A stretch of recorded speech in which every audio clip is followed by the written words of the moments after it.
जितनी जहां हमारी श्वासें नियत करके भेजा गया है तब तक वहां उतनी ही श्वासें हम केवल ले पाएंगे जिस शरीर में भेजा गया है।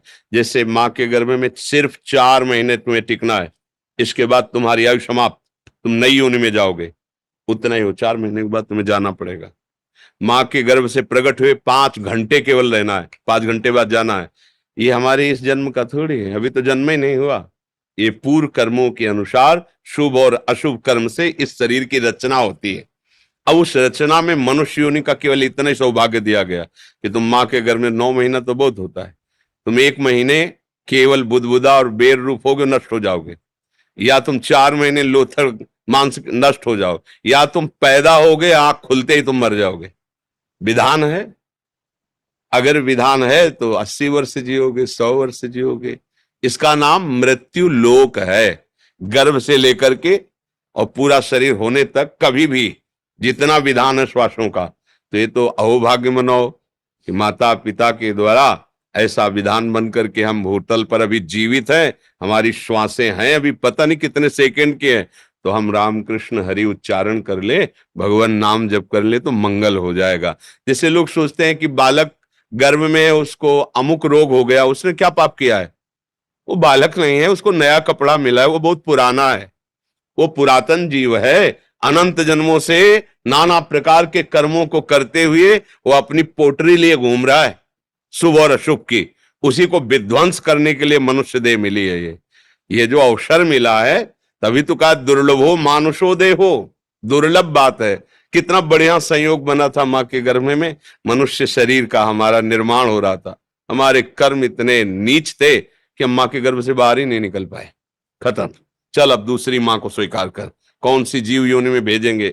इसीलिए कर्म का दंड अवश्य में भोक्तव्यम कृतम कर्म। अब हम लोग अज्ञानी हैं, सोचते हैं यार उस बच्चे ने क्या किया था जो अभी गर्भ में है, उस बच्चे ने क्या किया था जो अभी घुटने के बल चल रहा है, उसने कौन सा ऐसा बड़ा पाप किया। वो बच्चा नहीं है, वो अनंत जन्मों से शाश्वत ईश्वर का अंश है, और उसने खूब मनमानी की है। किसी एक सूचना पे वो गृहस्थी से बाबा जी बने, और जन्मभूमि से कुछ किलोमीटर जंगल पड़ता है, वहां कुटिया बनाई और एक लंगोटी पे रहते थे। किसी भगत ने उनको गाय दान की, गाय 10-20 हजार की जो भी हो, उन्होंने बेचा। अब शराबियों को पता चला तो पैसा लेने के कारण कहाँ रखा है, उनकी पहले दोनों आंखें निकाली, उनका पेट फाड़ दिया और पेड़ पे टांग दिया उनको, और लूट ले गए। जब ये बात हमें सुनने को मिली तो एकदम एक लगता है ना कि भगवान के लिए उन्होंने घर गृहस्थी और वेश बनाया, लेकिन पीछे उन्होंने जो किया उसका हिसाब ये है।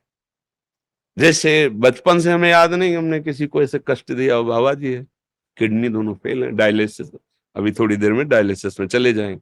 क्या भीष्म जी कह रहे हैं, मैंने प्रभु कई जन्म देखे कि हमने किसी को दंड नहीं दिया, 6 महीने से बाणों की सैया पे पड़ा हूं। भगवान ने कहा कितना देखा? बोले 100 जन्म। बोले और आगे बढ़ो।